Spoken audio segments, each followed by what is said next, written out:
좋은 아침입니다. 바울의 조난이 이제 끝이 나고 또 건짐을 받았는데요. 건짐 받은 곳에서 있은 일들 오늘 보도록 하겠습니다. 사도행전 28장 1절에서 10절입니다. 1절 우리가 구조된 후에 앉아 그 섬은 멜리데라 하더라. 2절 비가 오고 날이 참해 원주민들이 우리에게 특별한 동정을 하여 불을 피워 우리를 다 영접하더라. 자, 바울이 무려 14일간의 조난 끝에 도착한 섬은 이제 내려서 보니까 멜리데라고 불리는 섬이었습니다.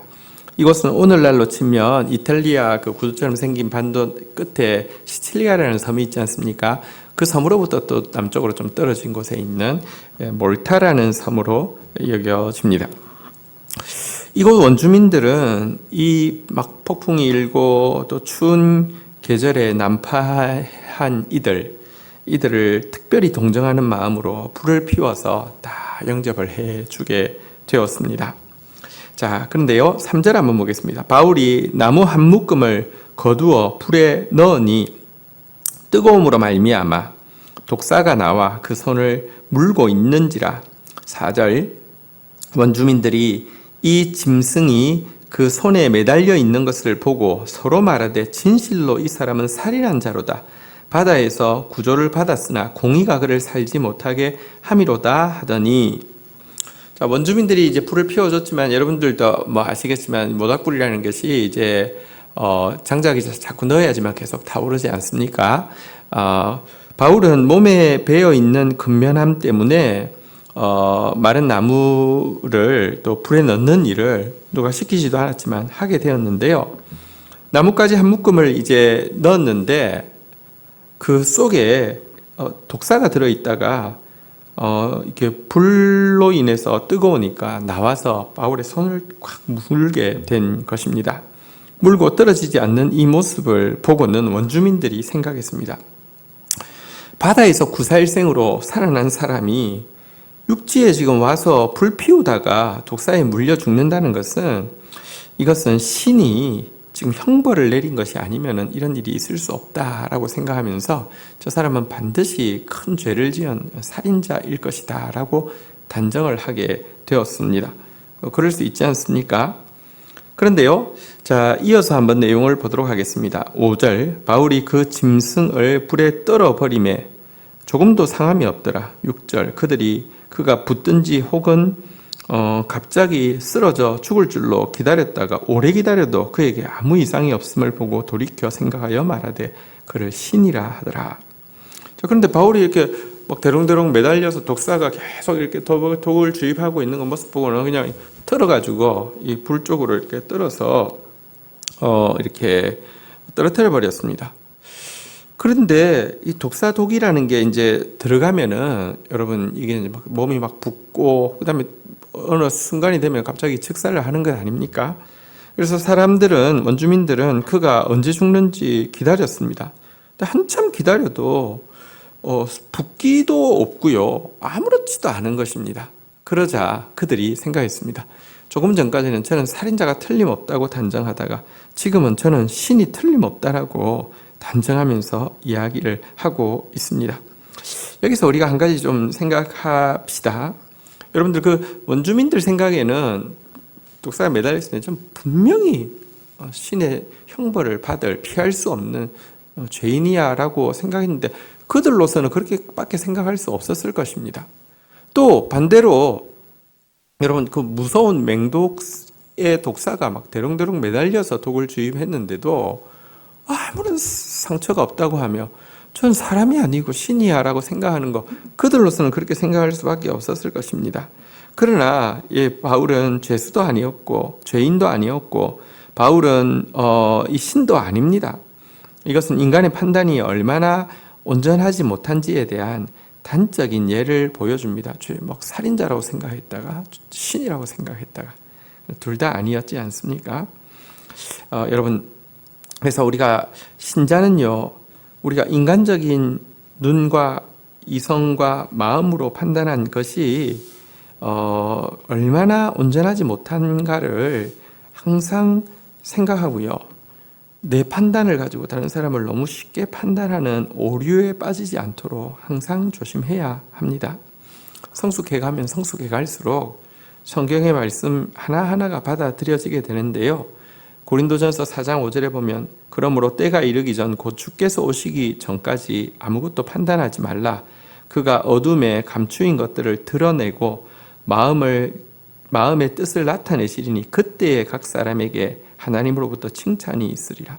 여러분 막 누구를 보고 막 신처럼 수상하지도 말고요. 누구를 보고 막 정말 사탄처럼 막 경멸하지도 마십시오. 어떤 경우는 신처럼 추앙했던 사람 속에 너무 부끄럽고 이율배반적인 모습일 수도 있고요. 또 어떤 것은 우리가 사탄처럼 막 경멸했는데 그 속에 실은요 하나님이 받으시는 아름다운 것이 있을 수도 있습니다. 너무 쉽게 사람을 판단하는 것, 나의 판단을 의지하는 교만으로부터 시작되는 것입니다. 하나님께서 최후의 심판 때에 주시는 칭찬과 상급과 판단이 가장 정확한 것입니다. 그것 바라보고 또 남이 나를 막 비판한다 해도 너무 그렇게 마음 상할 필요 없고요. 남이 나를 너무 막 떠받든다고 해서 그렇게 막 우쭐댈 필요도 없습니다. 기억하셔야 되겠습니다. 한편 바울에게 일어난 이 기적은 예수님께서 믿고 복음을 전하는 자들에게 주신 약속이 현실로 나타난 것이죠. 뱀을 집으며 무슨 독을 마실지라도 해를 받지 아니하며 병든 자에게 손을 얹은 즉 나으리라고 주께서 말씀하신 그 말씀의 실현이라고 할 수 있습니다. 하나님의 말씀을 전하는 자에게 하나님은 그 말씀에 약속된 것으로 이렇게 하나님께서 직접 증언해 주시는 것입니다. 자, 이제 이어서 그 멜리더의 섬에 있는 3개월의 기간을 한번 좀 보도록 하겠습니다. 7절. 이 섬에서 가장 높은 사람 보블리오라 하는 이가 그 근처에 토지가 있는지라 그가 우리를 영접하여 사흘이나 친절히 머물게 하더니.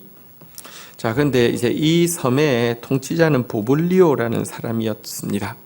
그리고 그에게는 마침 이 조난당한 사람들이 이렇게 이제 올라와서 이렇게 이 불가에서 이렇게 좀 몸을 녹인 곳 근처에 토지가 있어서요. 따뜻하게 영접해서 이곳에서 사흘 동안 그곳에서 귀가할 수 있도록 배려를 해 주었습니다. 그런데 배려를 받은 바울은요. 8절 보블리오의 부친이 열병과 이질에 걸려 누워 있거늘 바울이 들어가서 기도하고 그에게 안수하여 낫게 하매. 자, 근데 보블리오가 바울과 또 이제 여기 배에서 내린 276명을 배려한 거 좋지만 바울은요 뭔가를 받는 위치보다는 뭔가를 주는 위치에 서려고 했습니다. 주께서 받는 자보다 주는 자가 복되다고 했잖아요, 그죠? 자기도 보름 동안 어쨌든 시달리다가 이곳에 왔으면 좀 편하게 쉬고 또 먹고 이렇게 좀 그동안 막 너무 긴장해서 아픈 줄도 몰랐던 막 그 몸살 막 앓으면서 아이고 누가 나를 안 돌봐줘 이런 생각 할 수 있지 않겠습니까, 인간이. 그런데요 그는 그에게 호의를 베푸는 보블리오에게 무슨 필요가 있는지를 보았고요. 그의 부친이 열병과 이질에 걸려 있다는 사실을 알고는 들어가서 기도해주고 또 안수했더니 하나님께서 그가 낫는 또 기적을 보여주셨다는 것입니다. 항상 이렇게 눈이 내가 뭘 받을까를 생각하는 게 아니라 내가 무엇을 줄 수 있을까를 생각하는 사람이 참으로 지도자가 되고 리더가 되는 것이죠. 9절 이러므로 섬 가운데 다른 병든 사람들이 와서 고침을 받고 10절 후한 예로 우리를 대접하고 떠날 때에 우리의 쓸 것을 배에 실었더라. 이렇게 되자 섬에 있는 다른 병든 사람들도 소문을 듣고 다 와서 오게 되었고요. 또 고침을 받게 되었습니다. 그래서 이 멜리데라는 섬에서 3개월 동안, 이 겨울에는 항해가 너무 위험하기 때문에 3개월 동안 머무르게 되었는데요. 이 기간 동안에 참 정말 잘 대접을 받았고 모두가. 그리고 나중에 이제 출발을 하게 될 때는 이들이 쓸 것까지 다 배에 실어서 주게 되었다라고 이야기를 하고 있습니다. 한 두 가지만 좀 더 보도록 하겠습니다. 이 섬에서 모든 사람들이 다 와서 고침을 받았다라고 되어 있는데요. 여기 고침을 받았다는 단어는 물론 바울이 또 기도하고 안수해서 치유의 능력이 나타났다는 뜻일 수도 있지만 원어는 의학적인 돌봄을 받았다는 뜻이 담겨 있습니다. 여러분, 바울의 일행이 누가고 누가의 직업이 의사이지 않습니까? 그래서 바울도 기도하지만 또 누가도 그곳에서 일반 그 주민들을 대상으로 어떤 사람들은 정말 긴급하고 또 하나님께서 직접 일하셔야 되는 경우도 있지만 또 보편적으로는 의사의 정성스러운 손을 통하여서 치료를 통하여서도 치료받는 것, 그게 하나님 뜻이잖아요. 그래서 이 기록은 어떤 의미에서 최초의 의료 성교의 기록이다라고도 할 수 있는 내용입니다. 자, 그러면 이 보블리오는 어떻게 되었을까요? 전승에 의하면 이 보블리오라는 이 섬의 그 통치자는 이 멜리데 섬의 최초의 감독이 되었고 또 순교자가 되었다고 합니다. 멜리데 섬, 지금으로 말하면 몰타 이 섬에는 많은 카타콤이 있는데 이것이 바울의 사역의 열매를 보여주는 증거가 되고 있습니다. 바울은 지금 로마로 호송되어 가는 길이지만 그가 가진 복음은 매일 수가 없어서 여러분 276명의 생명을 살릴 뿐 아니라 또 이 멜리데 섬에 구원의 복음을 전하고 있는 것입니다. 주님 말씀 붙잡고 제가 기도하며 나가도록 하겠습니다. 하나님 감사합니다. 오늘 살인자라고 단정하다가 신이라고 떠발뜨는 인간의 참 온전치 못한 판단력을 다시 한번 보게 됩니다. 우리의 인간적인 판단을 가지고 누군가를 추앙하고 누군가를 경멸하는 일을 너무 쉽게 하는 어리석은 자 되지 않도록 도와주시고 누군가 또 나를 떠받들고 혹은 누군가 나를 판단한다 할지라도 너무 위축되거나 우쭐대지 않도록 도와주시기를 원합니다.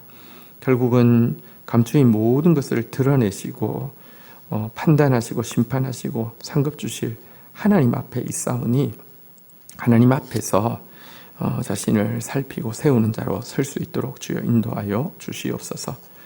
바울은 조난자이면서도 또 구호를 받는 대상이면서도 어떻게 하면 이 호의를 베푸는 자에게 축복을 전해줄 수 있을까를 바라볼 수 있는 눈을 가진 사람이었고 그래서 보블리오의 부친을 고치고 또 누가와 함께 멜리데 섬에 많은 사람들을 고치고 그리하여서 그곳에 복음을 전하고 있음을 보게 됩니다.